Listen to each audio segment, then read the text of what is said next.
पिछले एपिसोड में हमने देखा था कि चू फेंग शैंगुन प्रिंस को हरा देता है, जिससे इम्प्रेस होकर सुमे की डैड चू फेंग को मैरिज प्रपोजल देते हैं और चू फेंग को खजाने के बारे में बता के उनकी मदद करने कहते हैं। चू फेंग सुमे के बदले कोई सौदा नहीं करना चाहता था, तो वो उनको मना कर देता है। इस एपिसोड में हम चू फेंग को घोड़े पे सवार होकर कहीं जाते देखते हैं। रास्ते में शैंगुन प्रिंस आकर उसे रोक लेता है। इस बार शैंगुन प्रिंस अपने साथ अपने अंकल को लाया था और उसके अंकल की पावर काफी ज्यादा थी। वो कहता है, चू फेंग मैं यहाँ तुम्हें मारने आया हूँ, ये मेरे अंकल है और ये बहुत ज्यादा पावरफुल है। यहाँ चू फेंग प्रिंस के अंकल को देखकर समझते हैं कि उनका लेवल श्वानू के फर्स्ट प्लेस पर है। फिर दोनों में लड़ाई शुरू हो जाती है और इस लड़ाई में हम चू फेंग को हारता हुआ देखते हैं। असल में शैंगुन प्रिंस के अंकल चू फेंग की सोच से भी ज्यादा ताकतवर निकलते हैं और वो चू फेंग को नीचे धकेल देते हैं। प्रिंस और उसके अंकल दोनों को लगता है कि चू फेंग मर गया है। यहाँ वो गोंग लुन का जिक्र करते हैं तो हम समझ जाते हैं कि गोंग लुन भी इनके साथ मिले हुए हैं। चू फेंग आँख खोलता है तो वो खुद को एक दूसरी जगह पाता है। वो कहता है, क्या मैं मर गया हूँ? क्वीन उसे कहती है, नहीं, मैंने तुम्हें बचा लिया है, मेरे होते हुए तुम इतनी जल्दी तो नहीं मरोगे। केव के अंदर ध्यान से देखने पर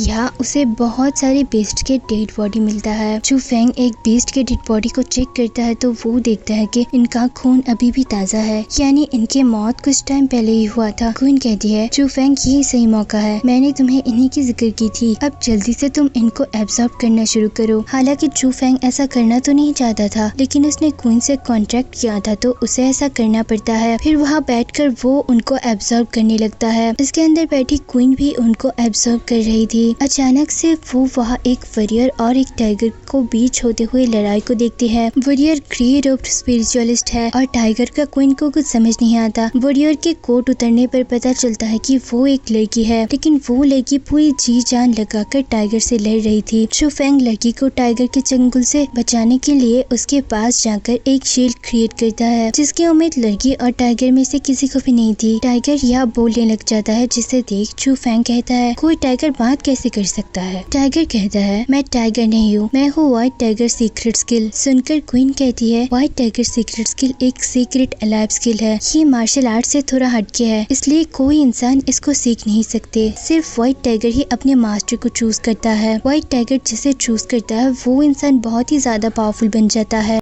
मैं अब तक तुमसे लड़ रहा था, अगर तुम मुझसे हार जाते तो मैं तुम्हें मार देता, और अगर मैं तुमसे हार जाता तो मैं तुम्हें अपना मास्टर कबूल कर लेता, लेकिन यहाँ इस लड़के ने तुम्हें बचा लिया है, अब तुम दोनों आपस में फाइट करोगे, जो जीता मैं उसकी। चू फेंग लड़की की तरफ देखने लगता है। वो सोचता है, ये लड़की मुझसे ज्यादा नहीं लड़ पाएगी, ये तो पहले से ही काफी घायल है। और फिर जब लड़की चू फेंग पर नजर डालती है तो चू फेंग जैसे फ्रीज हो जाता है, वो अपनी बॉडी को बिल्कुल भी हिला नहीं पा रहा होता। वो समझ जाता है कि लड़की ने उस पर कुछ किया है। लड़की चू फेंग को ऑब्जर्व करती है तो वो समझ जाती है कि गॉड ने चू फेंग को किसी खास काम के लिए चुना है। ऐसे स्पेशल इंसान मिलियंस में एक पाए जाते हैं जो कि आगे जाकर मार्शल गॉड बनते हैं, इसलिए वो चू फेंग को कुछ नहीं करती। हालांकि टाइगर उनके फाइट देखने के लिए बेताब हो रहा था, लेकिन लड़की यहाँ हार मान लेती है। सुनकर चू फेंग और टाइगर दोनों शॉक्ड होते हैं और वो लड़की वहाँ से जाने लगती है। टाइगर कहता है, तुमने मुझे क्या इतना सस्ता समझ कर रखा है कि तुम मुझे दान कर दोगे? लड़की कहती है, क्यों, क्या चीज हो तुम? बस एक सीक्रेट स्किल ही तो हो। टाइगर कहता है, मेरे जैसे 2 और टाइगर इसको मिल गए तो इसको हराना मुश्किल हो जाएगा, फिर तुम रोते रहना। क्वीन चू फेंग को बधाई देती है कि उसे इतना अच्छा स्किल मिल गया है, लेकिन चू फेंग को अभी भी स्किल के बारे में कुछ खास पता नहीं था। क्वीन कहती है, ऐसे ही 2 टाइगर और मौजूद है जो कि काफी ज्यादा पावरफुल है। अब टाइगर चू फेंग को अपना मास्टर कबूल कर लेता है। चू फेंग भी टाइगर की स्किल को अच्छे से समझने लगता है। टाइगर कहता है, मेरी स्किल्स तुम्हारे स्ट्रेंथ को काफी हद तक बढ़ा देगा, चाहे तुम कितनी भी वीक क्यों ना हो, लेकिन अगर तुम्हें मेरे बारे में ज्यादा पता ना हो तो तुम मेरा सही से इस्तेमाल नहीं कर पाओगे। ऐसे ही वो चू फेंग की बॉडी में अच्छे से मर्ज हो जाता है। चू फेंग जानना चाहता था कि व्हाइट टाइगर की स्किल कितना पावरफुल है, तो वो इसका इस्तेमाल केव की दीवार पर करता है। टाइगर के शोर से वो दीवार बुरी तरह टूट जाती है। चू फेंग को बहुत ही ज्यादा खुशी होने लगती है क्योंकि उसने ऐसा पहले कभी नहीं देखा था। क्वीन कहती है, ये तो बस शुरुआत है। अभी तुम्हें और भी बहुत कुछ अचीव करना है। मार्शल आर्ट्स के स्किल की एंड नहीं है। अभी तो तुम अपना रिवेंज लेने में काबिल हो, तो पुराना हिसाब चुकता कर लो। फिर वो किनलोंग सेक्ट पहुंचता है। उसे देख गोंग ल्यून चौंक जाता है और कहता है, क्या तुम मरे नहीं? चू फेंग वहाँ सबके सामने कहता है कि शिव को डिसाइपल गोंग ल्यून ने मुझे मारने की कोशिश की है और इसलिए उन्होंने शैंगोन फैमिली के साथ हाथ मिलाया है। कितने घटिया सोच वाले इंसान इस हद तक जा सकते हैं? गोंग ल्यून कहता है, क्या चाहते हो तुम? चू फेंग जवाब देता है, वो जो हमारे बीच में 1 साल बाद की फाइट की कंट्रैक्ट हुई थी, मैं उसे पूरा करना चाहता हूँ। सुनकर गोंग ल्यून हंसने लगता है और कहता है, सुना है आप सबने, चू फेंग खुद चलकर मरने आया है। अब देखता हूँ तुम्हें कौन बचाता है। चू फेंग तेजी से जाकर उस पर अटैक करता है और 2-4 थप्पड़ लगाकर वापिस अपनी जगह पर आ जाता है। गुस्से में आकर गोंग ल्यून उस पर हमला कर देते हैं, लेकिन यहाँ चू फेंग चारमार टेक्निक को एक्टिवेट करता है, जिससे उसकी प्रोटेक्शन शील्ड बन जाती है। गोंग ल्यून ये देखकर हैरान होता है कि चू फेंग के पास चारमार टेक्निक कैसे आ गया। फिर वो गोंग ल्यून को उसी तरह जमीन में पटकता है जैसे गोंग ल्यून ने उसके साथ किया था। वहाँ के सारे लोग चू फेंग की स्ट्रेंथ को देखकर हैरान थे। चू फेंग उसे उसी तरह एक हाथ से ऊपर उठा लेता है और कहता है, तुम खुद इसके जिम्मेदार हो। फिर जब वो गोंग ल्यून को मारने वाला होता है तो वहाँ कोई हाई लेवल की वॉरियर आकर उस पर काउंटर अटैक करने लगता है। चू फेंग बड़ी मुश्किल से उसके अटैक से बच रहा होता है। वो बहुत ही स्पीड के साथ चू फेंग पर अटैक करते हैं और चू फेंग को पैर से पकड़कर जमीन में गिरा देता है। वो आदमी शुआनवू लेवल 9 का वॉरियर था। कोइन से ये कहकर चू फेंग की बॉडी अपने कंट्रोल में ले लेती है। कोइन अपने पूरे ताकत से उस इंसान का मुकाबला करती है, लेकिन ये वॉरियर उसे मात दे देता है। हम चू फेंग के स्पिरिचुअल वर्ल्ड में देखते हैं कि कोइन की हालत बहुत ज्यादा खराब है। बहुत ज्यादा ताकत इस्तेमाल करने की वजह से वो बहुत वीक हो चुकी थी। पहले से ही उसकी पूरी एनर्जी उसके पास नहीं थी और जो थी वो उसने खर्च कर चुकी थी। इसलिए कोइन चू फेंग से विदा लेकर दोबारा अंडे के अंदर स्लीपिंग मोड पर चली जाती है। चू फेंग को कोइन के लिए बुरा लग रहा होता है। वॉरियर चू फेंग को मारने के लिए आगे आते हैं। यहाँ मेट्रोपॉलिटन आते हैं और वॉरियर को रोक लेते हैं। वो यहाँ चू फेंग को ना मारने के लिए कहते हैं, लेकिन वॉरियर बहुत ही जिद्दी थे। तब वहाँ चू फेंग के मास्टर आते हैं। सुक ल्यून कहते हैं, मैं यहाँ अपने डिसाइपल की तरफ से आपसे माफी मांगता हूँ। वहाँ के लोग ये जानकर हैरान थे कि चू फेंग सुक ल्यून का डिसाइपल है, क्योंकि सुक ल्यून ने आज तक किसी को भी अपना डिसाइपल के तौर पर कबूल नहीं किया था। खतरनाक वॉरियर कहते हैं, याद रखना 1 ईयर एग्रीमेंट अभी तक बाकी है और इसमें गोंग ल्यून तुम्हें जरूर हराएगा। ये कहकर वो वहाँ से चले जाते हैं। फिर चू फेंग के मास्टर उसे अपने पावर से हील करते हैं। चू फेंग अपने मास्टर से पूछता है कि मास्टर, किसी स्पिरिचुअल वर्ल्ड की स्पिरिट अगर नींद में चले जाए तो उसका नींद खुलने में कितना टाइम लगता है? मास्टर कहते हैं, एटलीस्ट 8 से 10 साल तो लगता है। क्यों, तुम्हारे पास ऐसा कोई स्पिरिट है क्या? चू फेंग बताता है, नहीं, वो तो मैंने बस ऐसे ही क्यूरियस होकर पूछ लिया। फिर चू फेंग मास्टर से उस स्ट्रॉन्ग वॉरियर के बारे में पूछता है। मास्टर कहता है, उनके बारे में ना ही पूछो तो बेहतर है। उनका स्टेटस बहुत हाई है। वो 1 ईयर एग्रीमेंट में तुम्हारी जान लेने की कोशिश करेंगे, इसलिए मुझे तुम्हें जल्द से जल्द स्ट्रॉन्ग बनाना होगा। मैं तुम्हें वर्ल्ड स्पिरिट यूनियन में ले जाना चाहता हूँ। क्या ये एपिसोड खत्म हो जाती है?